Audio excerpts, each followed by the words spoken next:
Good morning, everybody. I'm Chad Koulis. I'm Executive Director of the Midway Chamber of Commerce, and this is always one of our favorite events to do every year. It's our Legislative Summit. We were planning on doing this in person over at Delta Hotels. Unfortunately, with the case increases, what they are, we heard from a lot of people who wanted to do this remotely, and it just made sense for us to move it. So we also had to move it 1 week from when we originally were going to do it for other purposes, for scheduling. We're going to be joined by a few legislators this morning. We've got Senator Hoffman on right now. As you probably know, if you've worked with legislators, you know that it's a little challenging getting them to come to things on time or to stay the whole time. So I think we're going to have a few come on and off throughout the morning here, which is fine and understandable. And we also are happy we have a sponsor for today's program that includes our morning panel here and also our I was about to say luncheon. It's over the lunch hour, but Mary Hammer with Almanac. And our sponsor today is Comcast. And we have Allison Hartl, somebody who has been a regular at the Capitol for as long as I can remember. Allison, can you say a couple of quick words about Comcast? Hi, everyone, and hope everyone is staying warm on this very chilly morning. I'm Allison Hartl. I'm the VP of State Government Affairs for Comcast in Minnesota and Wisconsin. And I'm just really excited to be here. Comcast is excited to be supporting the Midway Chamber of Commerce as a sponsor of this legislative event and as a frequent participant in your programming. Comcast would like me to take a moment to tell you about Comcast Rise. Comcast Rise is part of Project UP, Comcast's comprehensive initiative to advance digital equity, and was designed to help underrepresented small business owners with access to digital tools and funding they need to survive. The program aims to uplift and support small BIPOC businesses hardest hit by economic impacts of the COVID-19 pandemic.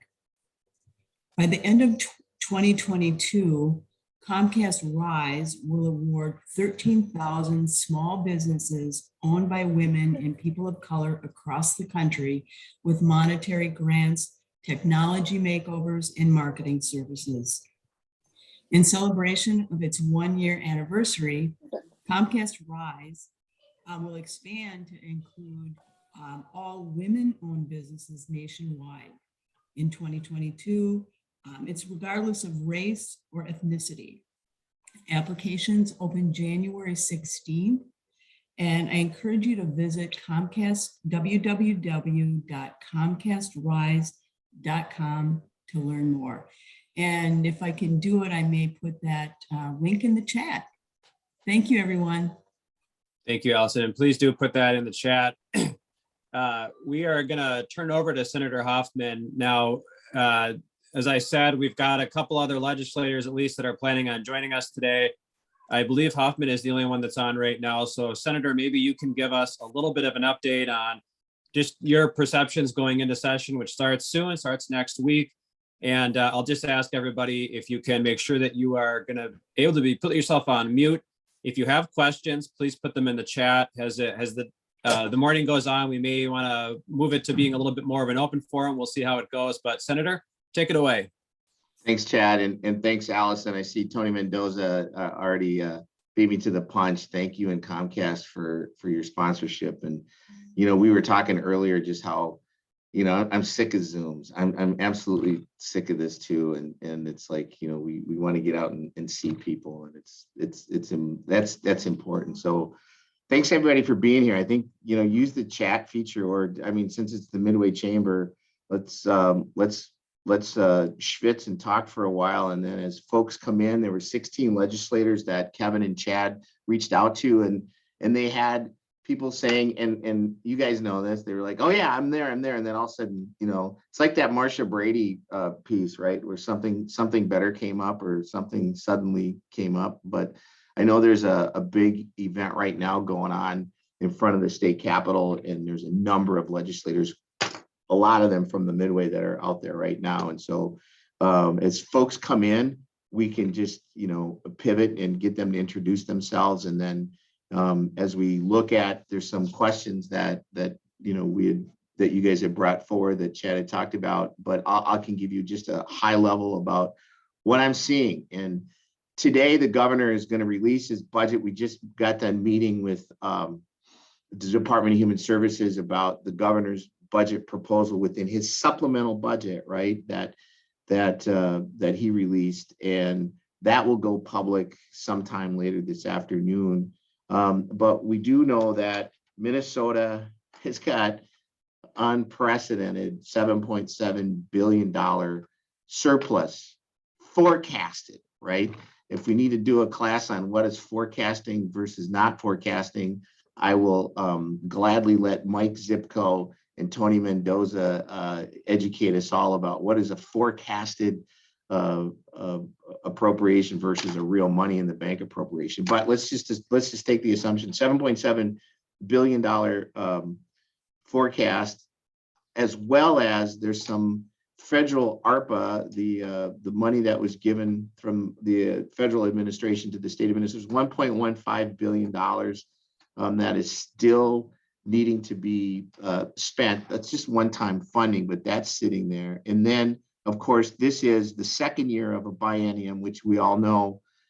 In the second year of a legislative biennium, first year we have to pay the agencies, right? You have to get the state's business underway. The second year is typically a bonding bills, bonding provisions, right? And if there's any money left over, there's a debate over a supplemental budget. And then it's a conversation of how much and what, right? So in this case, let's just break down that $7.7 billion forecast. If it holds true, then we know $3 billion of that's got to go right back into the bank, because there's still we have to put money back into, you know, the state's coffers that we ended up utilizing in the reserve side. And then also what's also looming out there too is two areas. Number one, unemployment insurance trust that we owe the federal government. You know, that first bill, it's 1.1 or 1.3 billion. Wordsmith me on the dollar amount, that's okay. But the actual trust itself is roughly around $2.3 billion to make that whole, right? Now that'll become a debate. Do you take the money that is sitting in the proposed 7.7 billion and put that in the trust? Or do you do as most small businesses got their letter, their notice of, hey, you're gonna have to pay X, Y, and Z. And I know locally I had a lot of small businesses, mom and pop shops that saw double, triple what they had paid last year. That's just because traditionally Minnesota raises that in order to pay that trust back and move forward. And if I'm missing something on there, Allison, Tony, Zip, feel free to jump in and add to that if you want. The other thing that's sitting out there was some other surplus money that's in the debate. But here's the kicker. Our committee that I serve on is a Health and Human Services Reform, Policy and Finance. It oversees about $15 billion of our state's $52 billion budget, right? That's a chunk of change. And that provides services to people birth all the way through aging, right? And our attitude is, we don't know what we don't know. And so we're not going to make any real banks on the fact that this possibility of a supplemental budget or banking on the surplus money that's out there. Rather, we're going to focus on that 1.15 billion that needs to be spent, of which 40% somewhere in there should be put into the Health and Human Services bucket. So what does that mean?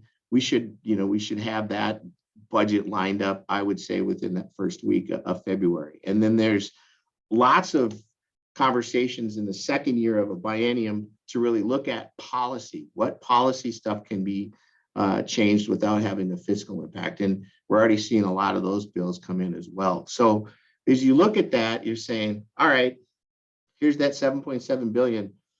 How do I want to spend that money? Well, it's not real money, right? It's not real money until it is real money. But I love the fact that the first thing out of people's mouths were, do you remember Jesse Ventura and the Jesse checks? And now I just heard a comment, they were calling them the Walls checks, right? How much is that? What is it worth? Is it something we want to do? Do we still, or is this a time that we make the school districts whole, or this is the time we finally take care of our workforce shortage problem and long-term care and home and community-based services, which is absolutely going to implode if we don't do anything about that, right? Do we look at raising the rates, on the rate reimbursement side in order to have Medicaid rates a little better off so that they can have people be able to bring workforce in to work for our most vulnerable adults in Minnesota? Because here's the kicker.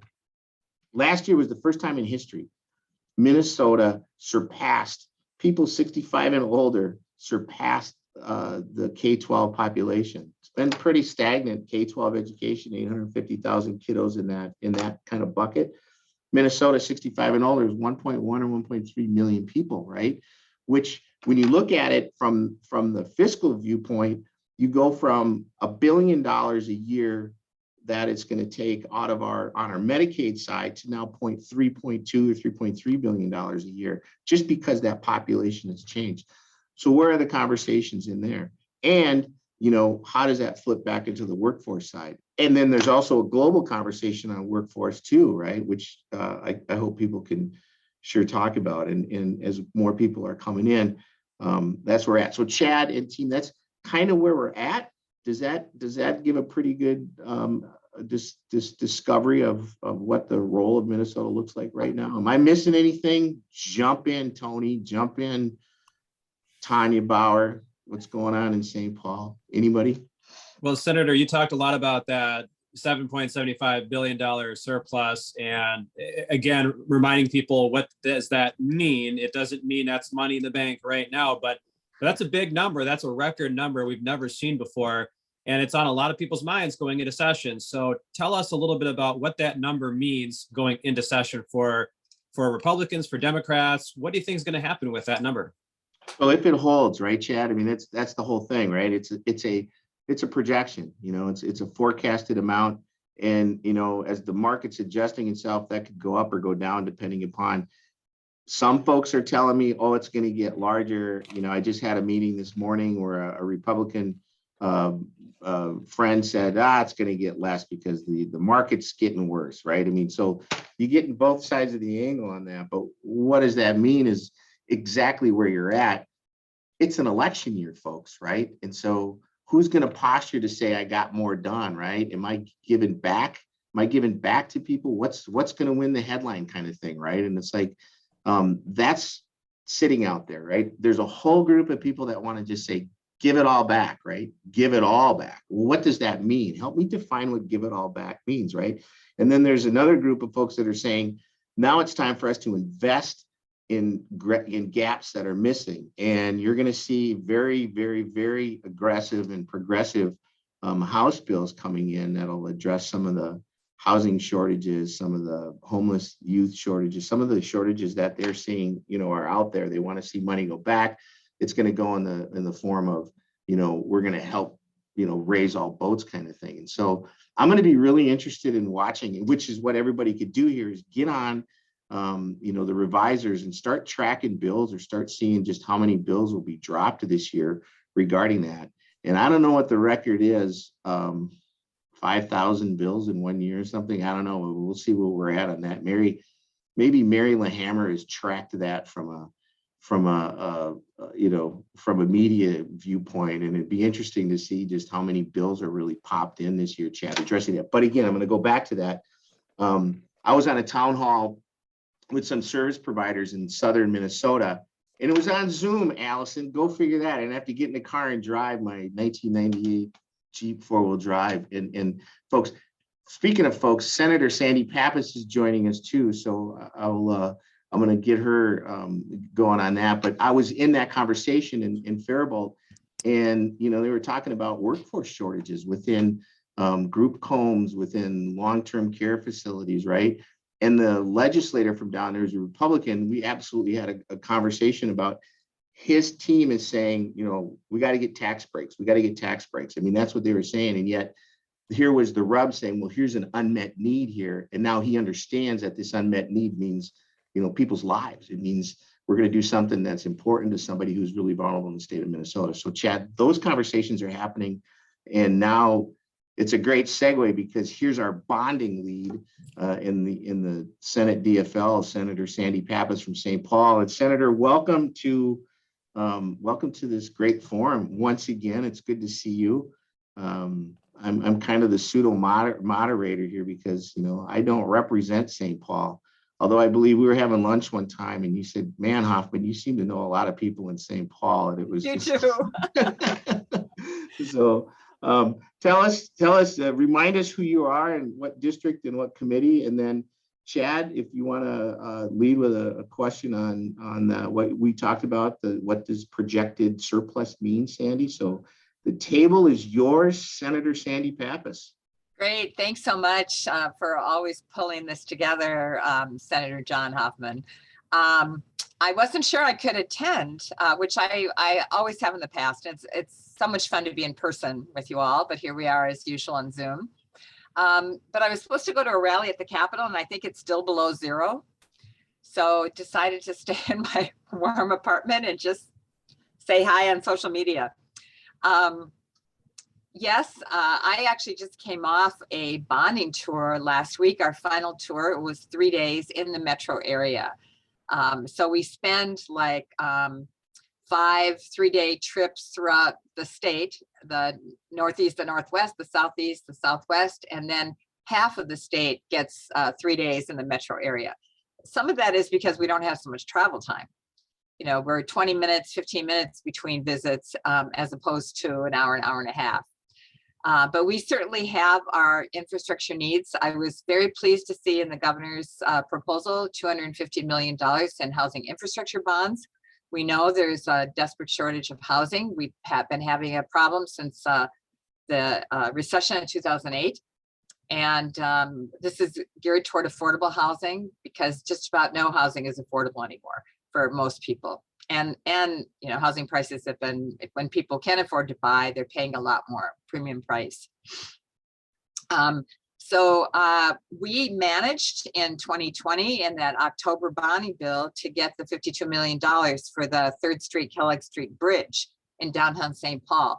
But there's another bridge that's about 1,000 feet long that people don't realize is a bridge. And it's right, the street on Kellogg that runs right between the river, the parking ramp, and the Excel Center, the convention center and the Excel Center.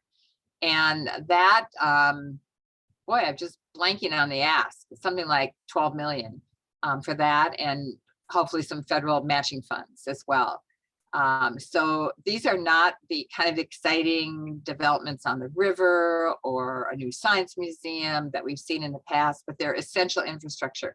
And I'm very happy to see that Senator Tom Bach, who's the chair of the committee, strong believer in taking care of what we have and essential infrastructure. And you're going to see a lot of that from the Senate this year. And I actually believe the House as well. Riverfront development, which would help our region and add to the property tax base, a big project by Ramsey County called River's Edge. And that's where the old West publishing building was and the jail, both torn down. And that land is now open for redevelopment. And I was worried about what was going to happen during COVID with development projects, but the county seems very happy with their developer, whose name escapes me. I want to say Aon, but I'm not sure that's what it is. But there'll now probably less office space and more housing because we don't know what's going to happen now with office space in downtowns as people are, some coming back, some not, maybe hybrid, still remote office work is going to continue. And I live downtown, so it is still pretty empty during the day. Minus all the office workers that used to be here, and you know, a struggle for restaurants as well. So that's a pretty exciting project. They want to create a public sphere with terraces from the bluff to the river, and it could be a big draw and certainly an amenity to anyone coming to a convention at the Riverfront Center. You know, staying in the hotel there, right there. Internet, what's it called? It always changes its name. The Intercontinental. Intercontinental, thank you. I remember when it was many other names. to be able to just, cross the street and not have an ugly chain link fence between them and the river, but actually have this great amenity that they can access. We've got this huge surplus, and John, you might want to give me the signal. You want me to stop talking and take questions? No, Sandy, and questions are popping. Great, pops in the chat, just some updates. People will pop them, and this is the Midway Chamber. It's your chamber, right? If somebody wants to, pop in, you guys, we're family. Just feel free to go. Right, Hey, absolutely. Sandy, right? The surplus does give us a good opportunity, although everyone will be coming with their handout because everybody has we have these pent up needs for things that we want. But, the Senate's always been very much a kind of a balanced body. There will be tax cuts.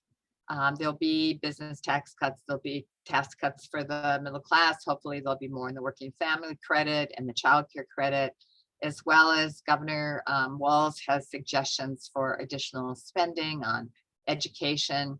We still have an issue with homeless and unsheltered people, that the community wants some permanent shelters. So, obviously education will be big on our agenda. It always is. I'm a big supporter of higher education, and I would like to see more into the state grant and to supporting our higher ed institutions, both with their operating dollars as well as their infrastructure needs, which again are huge. We have these aging labs and buildings that need to be right-sized for, and more technology for the new student population. And again, it's preserving what we have. But I am a strong believer that the University of Minnesota should not have labs that are, 80 years old when many of our suburban high schools have brand new labs. And doesn't mean I don't want the suburban high schools to have labs, but I want the university for their students to have, they don't even take the students on a tour of the labs because they're afraid they'll discourage them and they won't come to the U. So Sandy, I think good time for questions, John. Yeah, I think we can stay with the bubble of the $7.75 billion surplus, right? How do you see, because there's a bucket of federal money that still needs to be spent. There's another bucket, and then there's a 7.75, projected forecast, right?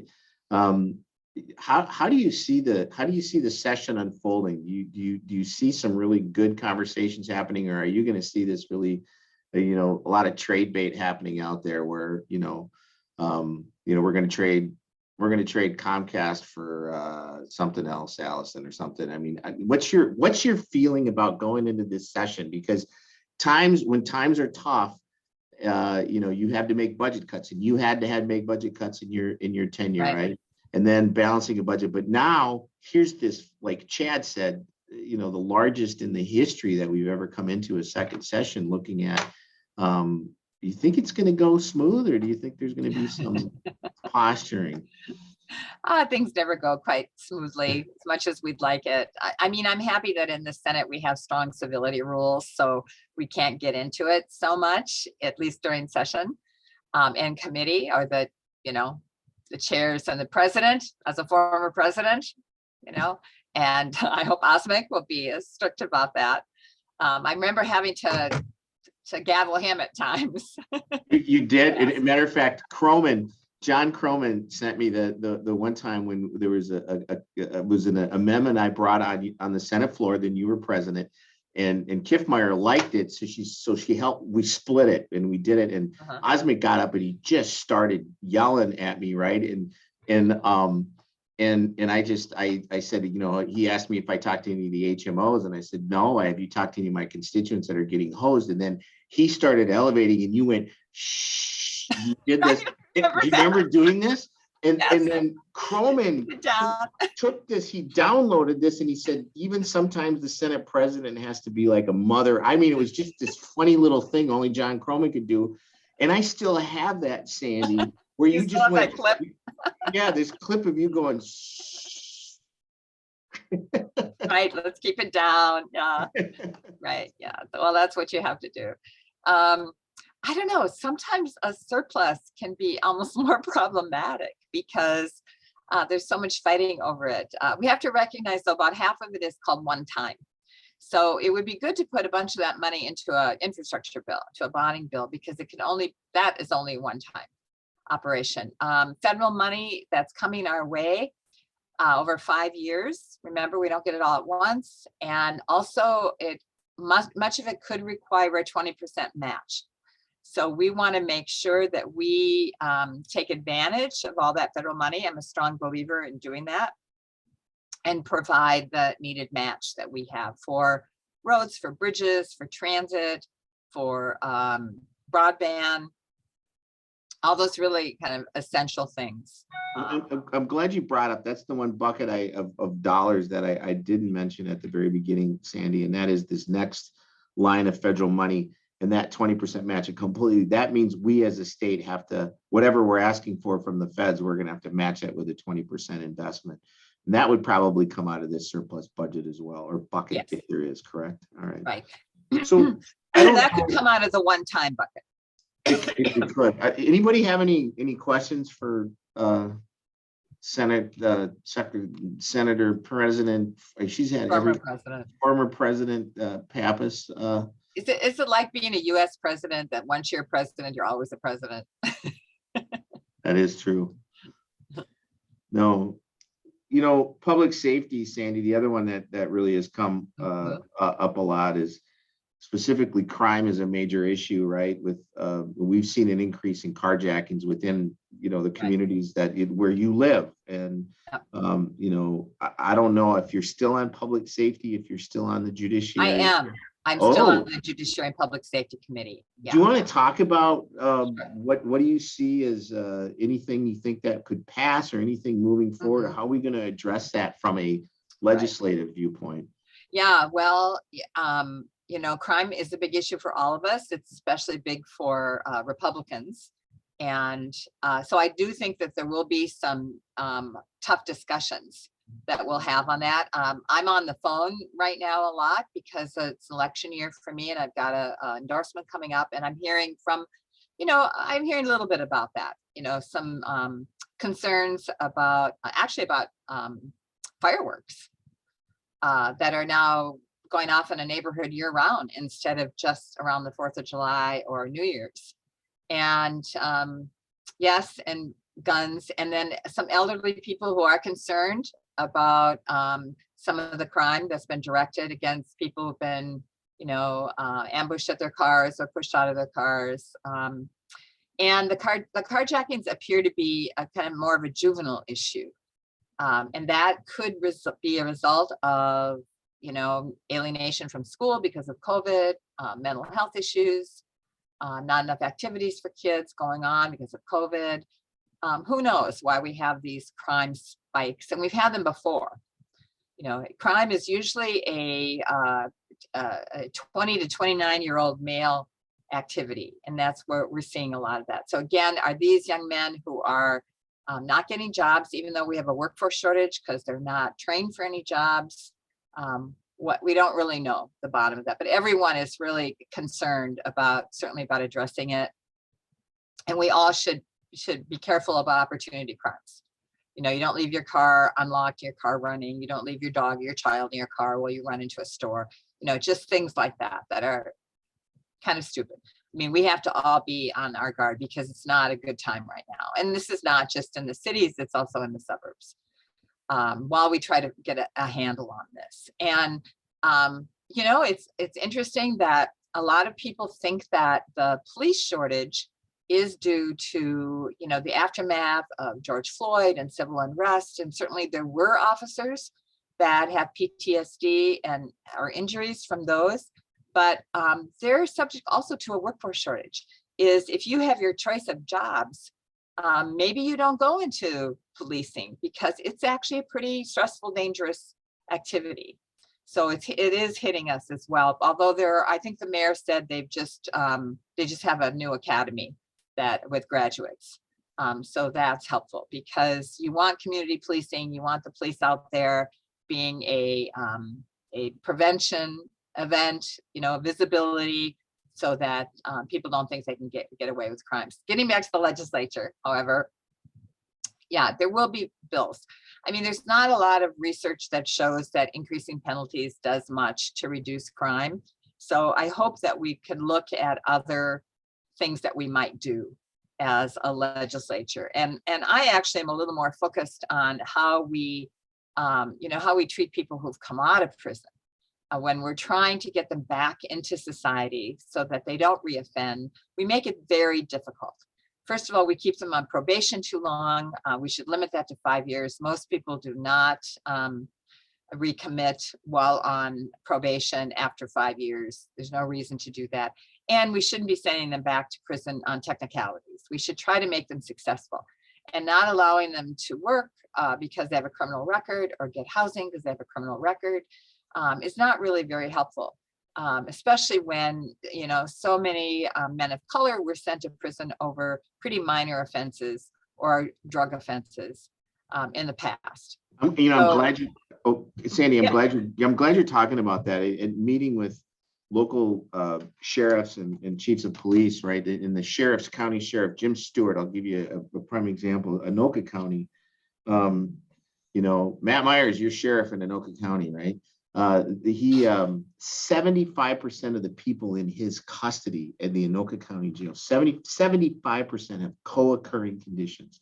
He has become the default place for substance use and mental health, substance abuse, right? So that co-occurring piece, and as you're talking about, what are we doing assuring, a safety net, whether somebody is done serving their time or even some of the preventive stuff, right, that are out there. What are we doing? Because at the same time he's talking about that, then our meetings, and you probably already had your meetings with the local school districts, they're saying they're seeing an increase in behaviors, real behavior. Mental health related with young people. Yeah. Correct. And, absolutely. and it's like, what, and I don't know if it raises to the public safety. I mean, education is going to have to, have a conversation in this, but where's the integration? I did have a conversation with the Chief Justice yesterday about mental health courts. We've had courts for veterans, we've had housing courts, is that some counties are looking at mental health courts. So you have a judge and you have staff that kind of specializes in that area so that people can be referred to treatment, mental health treatment, and medication, instead of going to jail or prison, because their activities could very much be related to that. Likely are. And it's a spectrum. I mean, it's a continuum of because now we're really seeing that there's gaps. And of course, Minnesota, we like to silo everything, or your jurisdiction or my jurisdiction, and right. I'm going to stay in my lane or my bucket and move forward. So, well, drug courts, you could combine that. It's another court we've had that's specialized. So drug and mental health courts might be, like you said, instead of siloing it, have that as a combination. That's good. Thank you, Sandy. So, I mean, there's still other areas that I just had something come across my desk about collecting DNA evidence on arrests, on sexual arrests for rape or sexual assault. And that sometimes if you can connect that with other states, you can make a case against someone who may be a repeat offender in that area, and prevent them from going on for another 10 years before they actually get convicted. So there are some areas like that I'm very interested in. Expungement is another one which can prevent people from getting housing because of a past record. Someone just, I was on a call this morning with an organization called MICA. Yeah. And a woman was testifying about how she had a child endangerment case against her. What's that word? Protective custody or something. Child protective services. Child protective, yeah, order. And it could very much have been related to poverty. She had 6 children. She's living in a 1-bedroom apartment. And, there's a lot of taking those children away and putting them in foster care and spending a lot of money on that rather than really helping keep the family together and supporting the family. And she had very difficulty finding housing because of that. And I didn't realize that could also prevent you from getting housing, which is probably very much what you need for family reunification. Yeah, and I'm gonna follow up with your statement, and then I'm gonna go to Tony Mendoza. Rena Moran, I wish she was. I don't know. She had another something going on, but Rena and I. Is running for county board and is Ways and Ah, Means. So she's that makes sense. She and I we were the co-chairs of the Child Protective Services piece, right? Just because of the seats that we sat in, and you're absolutely hitting on something that we need to uncover, right? And there was folks, they didn't know what they were signing. It's almost like there needs to be an ombudsman, or there needs to be somebody who's got knowledge about the system, because you're signing a piece of paper, and this mother who's, lived with a learning disability, didn't understand what legitimately didn't understand what she was signing. She thought they were there to protect her and to help her along the way. But what they did is they took her kids from her. And Rena and I had heard that story, and we're just like, where did we set the system up to do that? So I appreciate you embarking on that. Mendoza, you wanna ask that question? It's nice to see you, by the way. Thanks, Senator. You too. Thanks for doing this again this year. This is great. That was fun. Yep, Senator Pappas, thank you for being here as well. I've heard the amount of the federal infrastructure allocation for Minnesota over the 5-year period is roughly just shy of $7 billion. That makes it about maybe $1.4 billion per year. I have a few questions about that. When do you see that hitting the state? And you mentioned a 20% match. Is that on all of that money? And would that 20% match have to be appropriated this session? Is that part of the bonding discussion, or how is that going to work? I don't know, because they haven't really written the rules yet. But it would be, feds would not require the match for the full amount. That's supposed to be over 5 years. It would be over the 5-year period, the match. And it could even be project by project. If we get approval for a certain project, then we come up with a match to get the federal money. Yeah. Which then that's actually only 240 million even for this year's.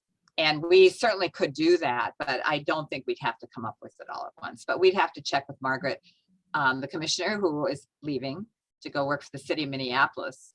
I don't know why she'd want to do that. She told me, but yeah. Well, tell us, Sandy, since she said she told you. I mean, you just can't. Well, all of us with ADHD want to know, man. Because the referendum passed to make Minneapolis a strong mayor city, and they're going to be kind of revamping how their executive branch works, and she thought it would be interesting to be part of that. Oh, that's absolutely. Yeah. So her duties are a little broader there in terms of public transportation, whatever it's called. Her duties in Minneapolis would be a little broader than the MnDOT duties. So she was interested in that. There's a question. John, do you want to read it, or can everyone see it in the chat? Yeah, unless Tony, did you have a follow-up on that? I mean, there was you had said you had a couple of questions. Stay tuned, Tony. Stay tuned, Tony. There you go. Yeah, David Klein, welcome, St. Paul College. How are you, man? Good to see you. Glad to be here. Go ahead. The floor is yours, man. We were just at St. Paul College. The bonding committee. They have the greatest. You guys remember when we would do as a chamber? We'd do the food. What is it? Culinary arts. Culinary. St. Paul College is, man, awesome. So. Is that open Right. to the pub? Reopen to the public? I didn't ask. We start again. Our student-run restaurant opens tomorrow, actually, and for lunch only. We don't have a night cohort. We only have daytime students. So they're doing lunches on Thursday this semester, maybe Wednesdays too. And you're right, it's phenomenal stuff. There's only 2 culinary schools left, North Hennepin, or Hennepin Tech, and St. Paul College left. No private schools anymore, huh? The Cordon Bleus all shut down. They can't compete with us. So we're glad to be producing those chefs, but also welders and sheet metal benders and phlebotomists and all kinds of great programs. But John, we'll have to get a group together to go over there for lunch. I'm ready. If you're gonna do this, how about we're, you know, the 1st or the 2nd of February, Sandy, we'll just like head over there, right? I mean, we gavel in on the 31st. But David, you know what? That's actually a great idea. Why don't we, Sandy, thank you for that. I think that would be something. Let's do a meet and greet with the Midway Chamber and elected officials at for lunch. I'm in. Yeah. So I'll work Dave, with Chad on that. I think so. Did you want to, I mean, you're kind of like it's a layered piece, because there's multiple agencies that interact in that conversation. And that's, you know, I'll tell you right off the head, that's the problem. You know, some of them say, this is not my lane. Others say, well, this is not my lane either. But there's a deep need right now. There's conversation, and I'll premise this so you can go to your thing. The Division of Behavioral Health, right, sits at DHS, and it sits as a division, and that's behavioral health as chemical health, mental health in the same, you know, arena, right? And for them to get their priorities to the top, they almost have to go through all these multiple layers to the commissioner level, right? There's discussion in the House and the Senate to actually kind of extract that and create a Department of Behavioral Health, meaning mental health, chemical. It's beautiful. It makes sense, right? It's structurally, it makes sense, and nothing changes. It just, you're elevating the priorities of this up there, which really get into your first thing on the permanent supportive housing units, right? Where there's that integration of things, that the co-occurring stuff that needs to go in there. But if you want to go a little bit deeper on your other points, feel free. Let's do that. So nice to see you again. Yeah, I think that there's a strain on our first responders, whether it's our police force or our hospital personnel that are dealing with those that are chemically dependent or mentally ill, and having a continuum of housing, emergency housing, then transitional, but then that permanent supportive housing is often forgotten about because it's not an immediate need. And there are people in our community that need that ongoing caseworker who's checking in with them. They're largely independent, but they're also the working class that are living paycheck to paycheck. They need somebody that can check in with them and help them make sure that they're on track with their plans. They're not reoffending if they're graduated from the criminal justice system, or if they're working in a treatment program and they're staying sober. And so that permanent supportive housing is often, I think, and I've been told, is far cheaper than some of those emergency services. And so it seems like there's a lot of bang for the buck in supporting the nonprofits out there who are in that space, or helping other groups that are trying to do that, whether they're faith-based or what have you, community-based grassroots organizations. So I'm hoping that that's something that can be a bipartisan area that both would agree is that, you know, hey, there are people that need help, and they're likely are not capable of picking themselves up from the bootstraps, and they're in the safety net. But how do we make that safety net efficient, effective? Yeah, and then Sandy, you know this as well as these issues. You know, I'll never forget Jim Ramstead always talked about leaving your ego in the hallway. These are these important issues that should be common sense and pragmatic, and it's just how we get there, right? How it becomes a priority. Because a lot of times when you're talking about this population, when you transitional, permanent, even pre, we have peer support specialists within our structure in the state of Minnesota that they operate in the mental health, and then they also operate in the recovery world, but they're not operating together, right? That's because of that structural piece I was telling you about. And it's really that, because it's so buried, that priority doesn't really get up there. So no, it's not on the radar screen. It's on your radar screen because you're seeing it. It's on Sandy's, it's on mine because we're within that jurisdiction, and somebody else will bring it up too.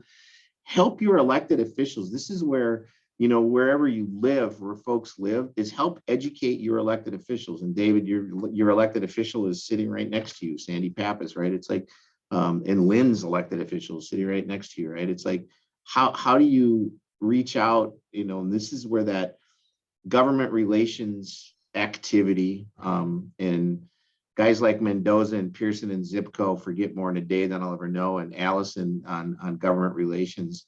how do you get that relationship? How do you get that education piece up in front of folks? And what a great activity it would be if everybody on here grabbed onto something like that and helped educate their local elected officials about this issue. But the point is they don't have to be the fixer of it, but they just have to be aware, because in Abler's jurisdiction, my jurisdiction, right, this stuff is going to come forward. We are going to have conversation on this, right? And it's like, it would be great to elevate that to everybody else. Am I making sense? And Sandy, please help me out on that. No, you're doing great. David, a lot of this work around shelters is being done by Ramsey County and St. Paul.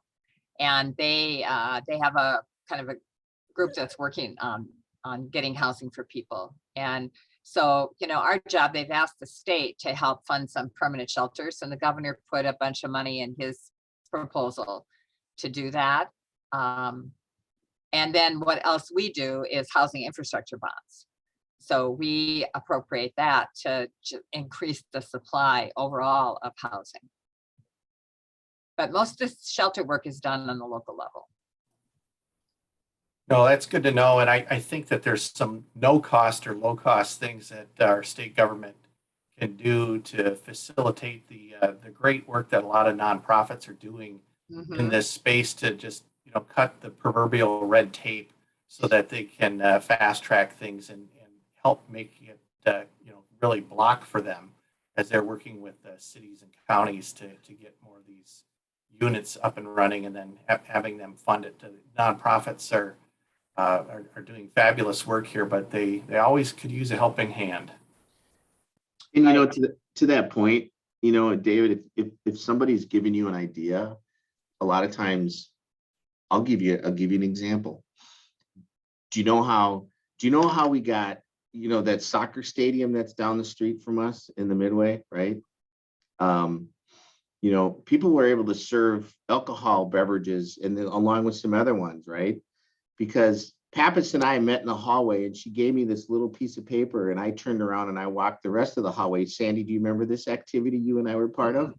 And yet the list of all those different organizations and cities that needed to get a variance to their liquor laws, that we were able to, David, find a vehicle. Sandy, we had this little list. I delivered this list to then Dick Cohen, and he goes, oh, well, this is, so he took this list of, you know, it was a paragraph, and he put it in the supplemental budget as the finance director, put it in there, and lo and behold, as you guys are going to your little soccer stadium, and Chad, it's on his back wall there, you get to have a glass of beer because of the fact that somebody put a little paragraph in somebody. So in this case, what I'm saying, David, is if somebody gives an idea or has an idea, then get it to Sandy Pappas. I mean, that language could become a bill. That could be something, that could be the link.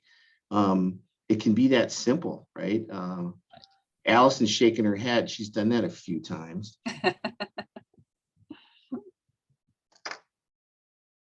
So Senator Pappas, I have a question following up. Earlier, you had mentioned, you know, the small businesses, the restaurants that are near where you live that have been struggling over the past couple of years. You know, it's been tough for a lot of those small businesses. And I'm wondering, what hope can they have for this upcoming session? What's going to be worked on that might be able to aid or support some of those small businesses? Well, I think the unemployment tax issue, for sure. Although I don't know how significant that is for businesses. Otherwise, you know, I'm not really sure. I have to be honest with you. I haven't, I'm not seeing proposals yet. No one has brought me proposals. I think the money that we did to help small business in the last couple of years was kind of probably too little too late for a lot of them. And that I do know that the chair of the Jobs Committee and the Small Business Committee, Eric Pratt, is very open. We have a good relationship. I'm sure John does as well. And he's been in our district. He was visiting NDC the last week in December, second to last week in December, the Neighborhood Development Corporation. So he's very supportive of helping small businesses in our area, which is the good news. So if you have any suggestions or ideas, just let me know, and I'll be happy to, pursue them with the chair and the members of the committee. Can't remember who is we have a Democratic lead on that committee. I'm trying to remember who that is. Is that on the jobs committee, Sandy? Yeah. Is that? Yeah. And because that jurisdiction, I think there's because I'd asked, It is, yeah, Champion, Bobby Joe Champion. Bobby Joe. Right, yeah. And Fong Her from St. Paul is on that committee. We just have 3 people on the committee, right, Sandy? It's a pretty small committee. I think Putman is the other one. Okay. But it's jobs and economic development and small business, and it's a finance committee, so he does get a budget. So another way to help is to make sure he has a good budget target that he can then use in some way to assist small businesses. That's helpful information to know. And I do encourage our members, if you can think of a way that your business or businesses could be benefited, please pass along. And it's possible somebody else has already thought of that too. And maybe there is something that's moving along the chains there. So please keep those ideas in mind. I want to open up again. What other questions do people have? There's a lot of different industries that are represented here on the Zoom. So does anybody have anything else that they are looking forward to this session or that they're following that they want to mention to the senators?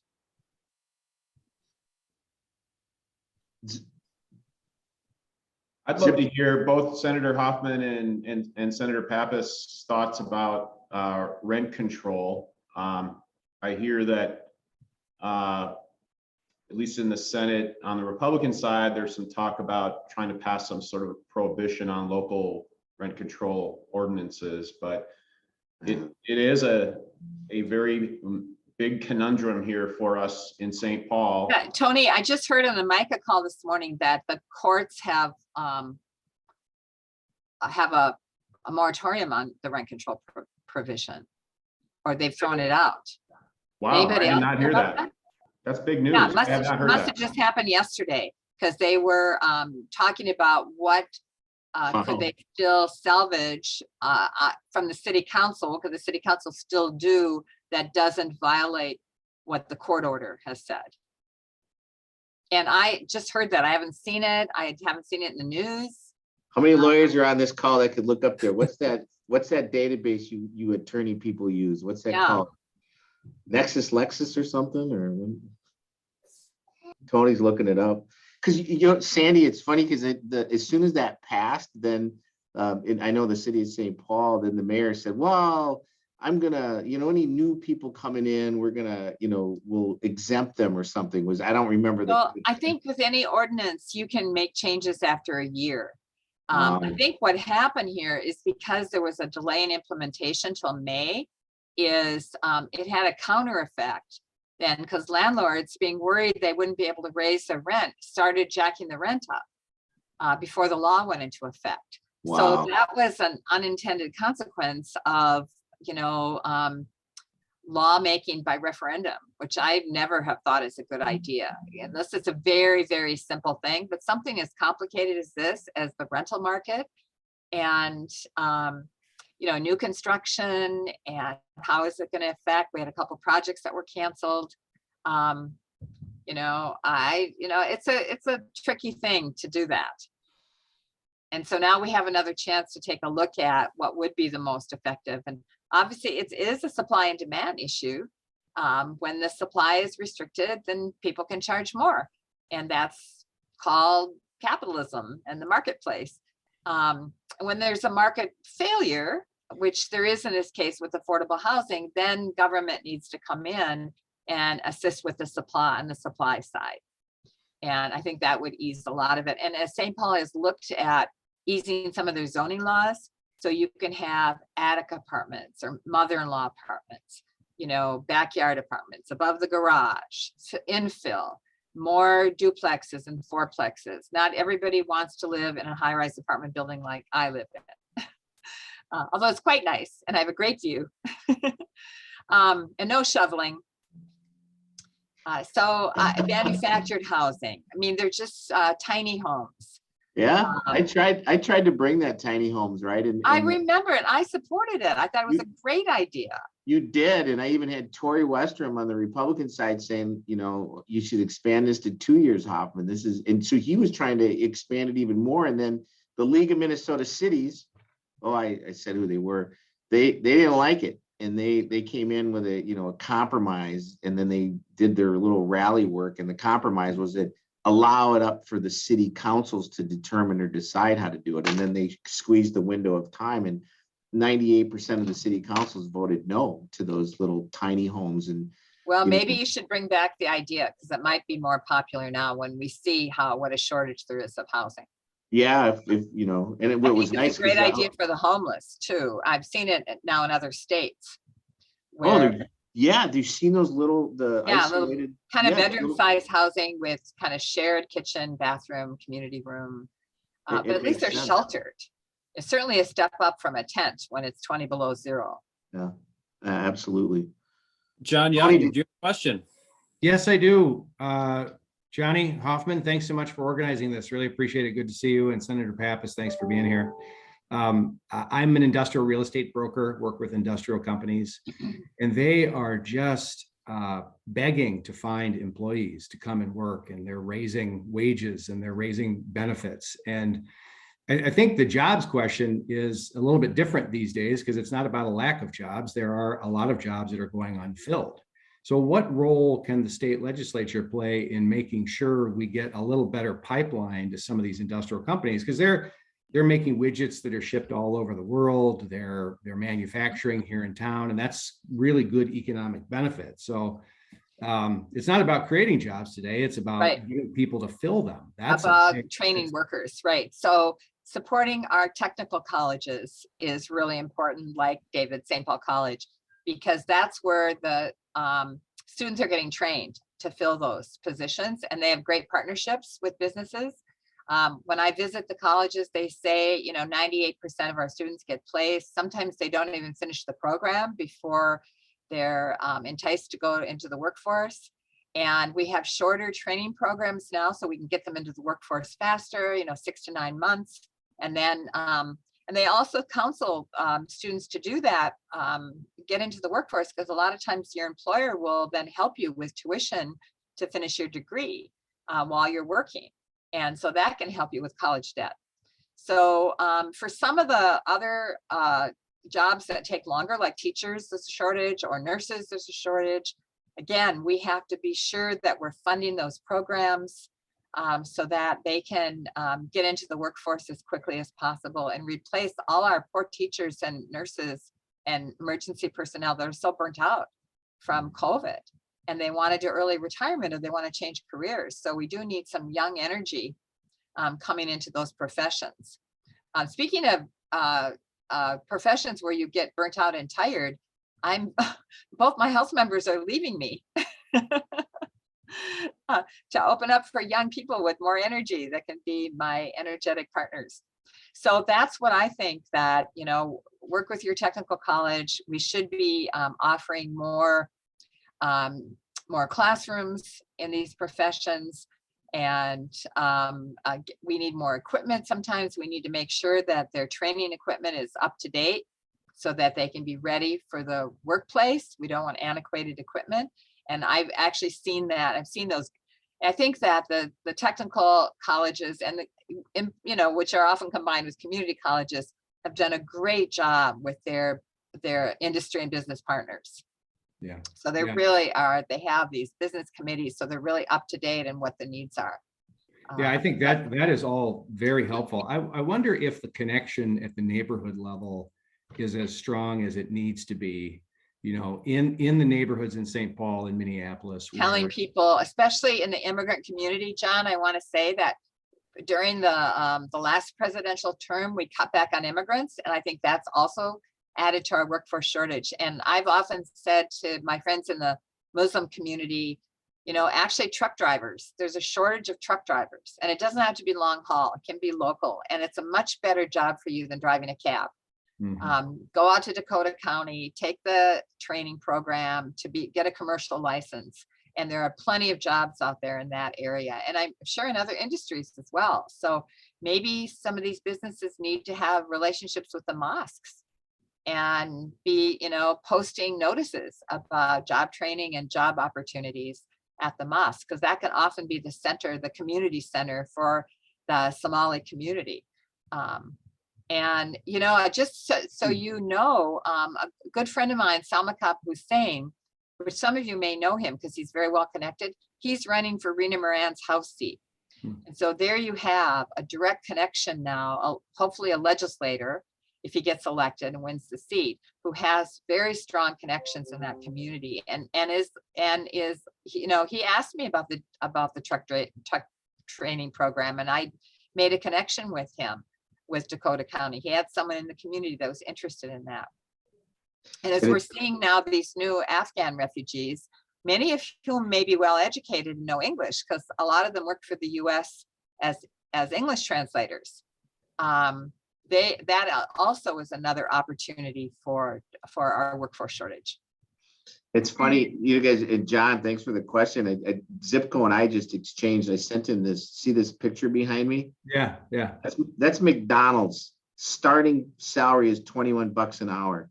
Right. No, I've only yes. seen it at 15. That's This is shocking. This McDonald's is in Burnsville, Minnesota. And so all of a sudden you're saying, Oh, so the service industry, and then you look at Lynn Megan, who's trying to hire people that work in waivered services programs. mhm. And if this is a starting wage for, Courtney Henry, also, it'd be interesting to ask Courtney, where are you at with your starting wage, right, John? It's like at the first job of my high school or career or whatever it is, I'm starting at $21 an hour. Wow. I mean, just that to me optically is like, Mhm. there lies in the problem that just, moves its way up. And Sandy's spot on. The last administration, whether you like them or not, I don't care. The fact is that when they stopped, not only did they stop people from moving to Minnesota, they were removing people out of Minnesota. I had friends that I've known for years whose, kids were actually displaced and taken out of Minnesota. And I'm like, whoa, what are we doing? What are we doing? Matter of fact, Senator Hurd's brother used to work for Homeland Security. He hated doing that. That was the worst part of his job, because all of a sudden they elevated that. And he's like, I'm done. I can't do this because it's unethical, right? And that was the last minute. So federally, they had this big push. And Sandy's spot on saying, we have a problem in Minnesota. We need to bring people here. So that's just that point. But I just wanted to highlight that McDonald's is at $21 an hour, John. I mean, that's just, It's amazing. Yeah. Tony Mendoza, give us an update. Well, if you didn't see anything, then you heard it from me, before it even is in the press. Because these housing people from Micah were really concerned about that. And maybe they invalidated the Minneapolis ordinance, but it affected St. Paul. I don't know. Well, keep our Nothing we'll out see there on kind of rent. breaking news any minute now, right? Tony, what'd you say? I didn't see anything on rent control. So searched a number of different media outlets and haven't seen anything on it. So yeah, it could be breaking news that we're breaking right here at the Midway Right. legislative session. Did I Andy see Pappas. any reporters on the call? I thought I saw someone whose name I recognize, but not anymore. Well, Mary Lehammer was on and she hopped off. She'll be back on because she's speaking with us at noon. Okay. And I actually have another meeting at 12 that I need to get ready for. So just needed to know what your timeline is here. I feel like I don't want to desert you because, otherwise I leave it to poor John to have to, and I want lunch. And usually you give me lunch. Yes. Well, I'm pretty sure John can talk as long as we allow him to. If we want to do that until noon, we can go until noon. If we finish early, that gives people a little bit of break before Mary starts. So either way, whenever you need to go, Senator, that's perfectly fine with us. Is Mary going to give a little update on the legislative, what she sees? She is. I hate to miss that. But speaking of public safety, the St. Paul delegation is having a meeting at 12 to talk about public safety. So, we're very much aware that this is an important issue. Yeah, it's filtered out. If Mike Zipko, it'd be interesting if Mike Zipko is on, because he was also tracking that as well, Sandy, just from, that's what he does, right? And he left us. Must be, all right, that's fine. Okay, So- I'll say, any last question for me? Because otherwise I'll sign off and take my little short break before my next meeting. Once again, Sandy, thank you so much.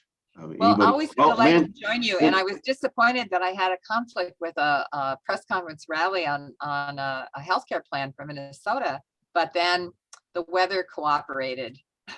No, you're good. In your Lynn favor. Megan, looks like Lynn Megan's got one final, no? Yes, you do. No, I was just saying bye-bye. Thank you. Okay. All righty, bye. Bye, Thank you, Sandy. Senator. Thank you. Thank you.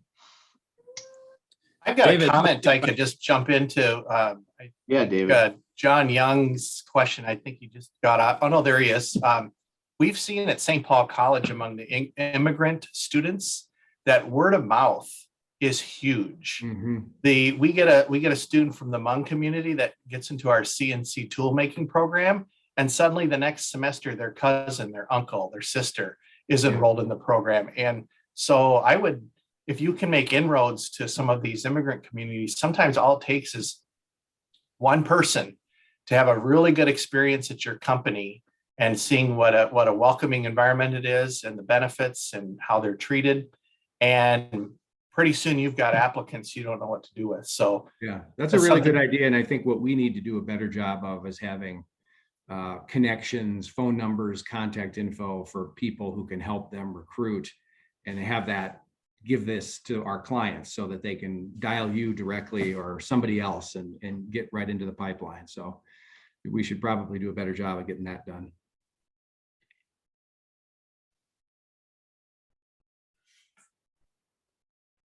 That's an organic response. I mean, it really is.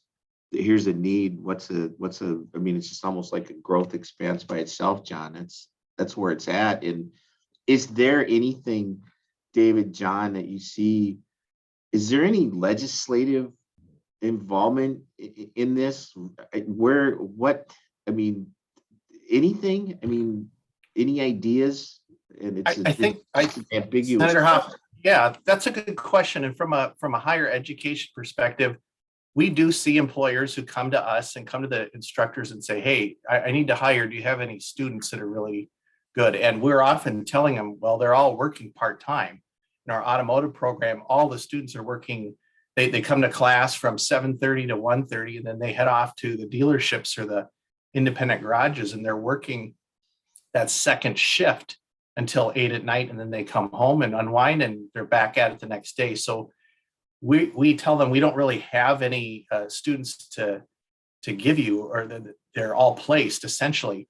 But I think if there were some tax credits to employers who reimburse for tuition, if you hire somebody and they're not done with their education and you're going to cover their tuition, is there some sort of tax credit or break that the employer could have to incentivize more of that? Because then you would see we would see our enrollment increase, and it would also be beneficial to the employer. So I think if that's not already on the books, and I'm not an expert, maybe it is, it's something that could be considered.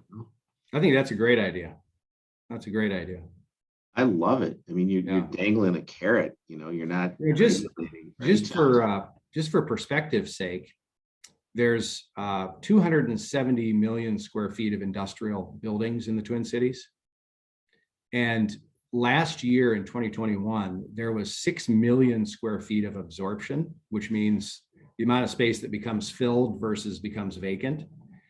And in the past 4, 5, 6 years, the average was 2.5 million. So industrial companies are growing, and this is a constant insatiable need for more employees to fuel this growth. And I don't think it's going to change. I don't think it's going to slow down. I think it's going to keep moving forward, even if interest rates creep up a little bit. There's just such a demand for goods. So this is not just a blip in the radar screen. I think it's something that's going to be a structural issue going forward, trying to get employees to manufacturers. Then that would drop back to manufacturers, employees. Who's our gateway to that? It's our min state, right? Or I still want to say Minshew, David Klein, because Minshew spent $850,000 to change the name to Minnesota State. You can even ask Kevin Parker because he was president of the MSEA at the time. Anyway, I'm joking. That's just supposed to be funny. But is there a pipeline problem, John Young, David Klein? Is there a pipeline problem that our higher ed folks need to be jumping on this? Besides, I love this tax credit idea, David. If it's not out there, it should be, and that's a simple email. That's something that I could see Carrie Dietzick just absolutely, and Mohammed Noor absolutely jump all over that one. That just absolutely makes sense. I don't know if there's a pipeline problem or not, because I've lost track of which organizations are operating in neighborhoods, interacting with residents, if that's still a thing or not a thing. But if there's money that's going to flow to somewhere, it seems that on the ground work to get people to St. Paul College or to get people directly to a job would be money well spent. And I say there's a great program that the legislature put in place decades ago called Power of You. And that is where a student coming right from high school, if they do not take any time off, well, except that summer, they graduate, they go right into the fall into a community college or technical college in the Minnesota state system. And they meet income requirements, meaning that they're lower income families. They're essentially coming to school for free. And I don't know how much the families of high school students realize that there is essentially free community college for them or technical college. So the Power of You program is we raise money at St. Paul College to supplement those last dollars. So after they've done their Pell Grants and their other financial aid package with Uncle Sam and the state, if they have just a few $100s left, private funds cover that. So essentially these high school seniors can get 2 years for free. And that's not even talking about the PSEO program, which is for the 16, 17, and 8-year-olds still going to, they're earning dual credits. I think last year or 2 years ago, of the 1,500 students that graduated at St. Paul College, 71 of them were walking on the stage getting their high school diploma and a 2-year degree for free. And so how do you promote that more in the public schools? I think is where the pipeline starts. And on the technical side, we do see that we're having to dip into the 5th and 6th grade ranks to let those students know that, hey, working in a machine shop or fixing diesel trucks is a good alternative to you don't need to be in an office all day. You can do one of these hands-on jobs and make 6 figures fixing Lexuses, with a 2-year degree. You can there's some fabulous jobs out there that just have that stigma of being really dirty and not desirable. They're hard on your back. And yes, some of those jobs, like being a carpenter or welder, they do tax you, and you see the 50-year-olds looking forward to retirement who are building houses. But the youth just don't know what's out there. They don't know what they don't know. Wow. Thank you, Allison, David. you have a question. Senator, Yeah. I'm going to put a plug in here for the Boys and Girls Clubs of the Twin Cities in the Minnesota Alliance.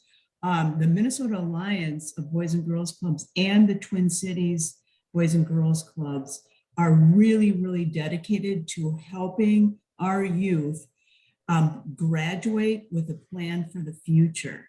And I've been on the board of these organizations for quite a while, and this is the first I'm hearing about the Power of You. But I tell you what, we've got to get together because we are always involved in workforce and what we can do to help with the training and preparation and just exposure to our youth that we're serving in our clubs. I would just be happy to start a conversation or be part of a conversation about that. That's absolutely huge, Allison. It's like this is the conversation of once again shows Minnesota, and it's all of our little siloed lanes doing stuff. It's like here's Power of You. not on my radar screen either, Allison, right? And it probably had Kevin in my LA. He popped a note in there. The problem exists of, purely based on proximity advertising relationships. It's like, okay, well, where's the marketing incentive and where's the stuff on that? But how do we interconnect what's happening in those, NGOs that you're part of, Allison, with our higher ed people, which is where David's at? It's like, I've learned two things here, Chad Koulis, so I'm glad I'm here.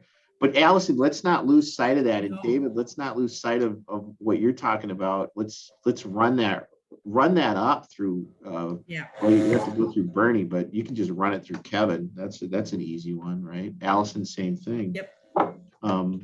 And how, it'd be and then to Jonathan Young and to Sabrina, everybody that's been part of the Midway Chamber, we're always talking about, we're trying to connect. This Midway Chamber does a great job of connecting. Maybe this is one way.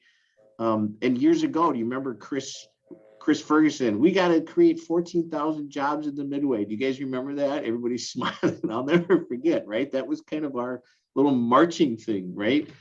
Oh my God. This is real tangible ideas here that we could do in support of, with the legislature, but really it's us. So I love this. Shelley. That's great. I love these connections, and I'll do a follow-up with Allison, David, and Kevin and see what can happen from it. And it's great when we hear these things happening organically at events like this. We've got a few more minutes. Does anybody else have any questions or comments? I'll just add on to, John's conversations and comments and my experience of working with, I do a lot of working with the businesses and a lot in the manufacturing industrial and that challenge in the workforce. And what I feel that there is right now, or there has been even prior to where we are today, is there are a substantial amount of resources put towards the training aspect of helping grow the future of our workforce. I feel where the gap is in the placement piece. Many of our awesome workforce solution providers, our nonprofits, all of those, they are getting monies through philanthropy, through grants, through excess, and their metrics and their measures is the outcome of the trained person. Where's the metrics and the connection to ensure that trained person now is directly connected to a job? How can we get better at that?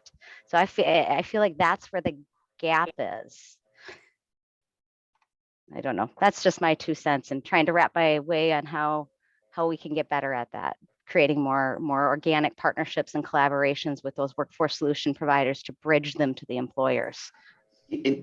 Tanya, you are part of this. And so is David. There's the Governor's Workforce Development Council that kind of has these regions, these workforce center regions, and they're supposed to be, it's a large group of people that meet, right? Are you on that? I am not. Who from because I know somebody from your shop is, and David, I know somebody from your shop is. Are you part of that conversation? Do they ever come to you and have these conversations? The governors. No. So if you look at the governors, you guys know what I'm talking about, right? Workforce centers. Well, yeah, that's kind of the whole thing, but it's a collection of all these organizations that are part of the Governor's Workforce Development Council that specifically surround these regions, these workforce center regions. Doesn't it make sense that would be a place to really get this conversation going? It's like, you guys are bringing up something that is never brought up, because I serve on that committee and I never hear this kind of conversation happen at the committee. All I get is updates. Well, we've done this and we've done that, right? It's like, okay, but where's this conversation happening? So, yeah. Well, I will compliment, I know Ling Becker is the director of workforce at Ramsey County, and I really can compliment the work that she is doing, trying to move the needle in that space. So I'm excited to be part of some collaborations and some space with the county in that way. But again, I feel like that the gap and the resources we have all these monies and all these resources for the training on the worker side of it. The gap is the disconnect of now you have a fully trained person, but where are they going? How are they going to get a job? Anybody, that's where the resources I think could be better aligned. I could jump in here too. We have a career resource center at St. Paul College, but it's a one-person shop. Mhm. And she can't do it all. She's trying to do job fairs but helping a student with their resume.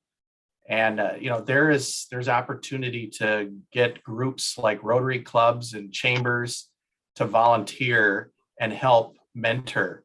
But there are, you need someone to coordinate that. And so I don't know if the workforce centers have people that can, kind of be floaters or free agents to come and help coordinate grassroots groups that want to, assist immigrant populations or those that are, a client at a nonprofit organization like Ujamaa Place that are trying to help those their clients. That's an opportunity perhaps to break down those silos you're talking about, Senator Hoffman.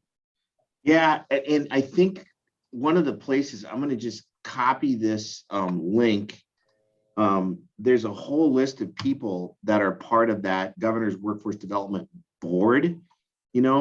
I mean, it's a gigantic group. It's a group that crosses everything from labor to the communities, and your folks from Ramsey County might be on that. And Kevin, maybe Chad, as you're doing a follow-up on this, this fits right in. We should bring Clausen and higher ed people into this conversation, which Kevin is the emphasis on that, but I don't want to lose this. This is a nice little linkage pin right here, right? And Tanya, I would assume your friend, I don't know if you can see if she's on that, list, but David's boss is on that list, right? Bender Malhotra, yeah. You see it? Yeah, there you go. So these folks are supposed to be having these conversations, and it's like, I'm not hearing this conversation in that entity. And it's like, maybe it's time we start to elevate that. I can help with that. I think Tanya and I are crawling around in the weeds every day working with companies, and this is the kind of stuff we hear. We're crawling on our arms and legs and crawling around in the weeds trying to get stuff done, and this is what we hear from people every day. And in a committee full of people may not be hearing the same thing all the time. And John, and these opportunities to have these conversations get that piece in front of us, and that's where I miss you guys, man. I absolutely miss. We miss you too, Johnny. This is my new office in Ramsey, Minnesota, for crying out loud. So thank you, John. Nice. Thank you. Chad, we're at that time, and what are your thoughts? We're at that time. Great conversation. Again, if what just happened organically, that conversation, if that can lead to something going forward, and there will be follow-up on that, that's outstanding. And the chamber, a lot of times, as chambers do, we can act as conveners of conversations. We can help educate people about it. And David Klein, looking at what you said about some of the programs that you have at St. Paul College and how a lot of students basically are getting free tuition. Any kind of information like that we can pass on to others, please let us know. Why don't we take it's 11:58 now. Why don't we plan for anybody who is, and I hope you all are staying on for lunch. Please, or I keep on saying lunch. We're not eating. You can eat at your desk if you want, but for our keynote who's going to be coming on in a few minutes. So why don't we take a little break. Why don't we plan to reconvene here at 12:05, and we will hear from our guest speaker who is already on, Mary Hammer. So we'll see you at 12:05. Chad, I need to go to another meeting, so I'm going to say la vie, but it was really good to see everybody. So thank you. Thank you, Senator. Bye.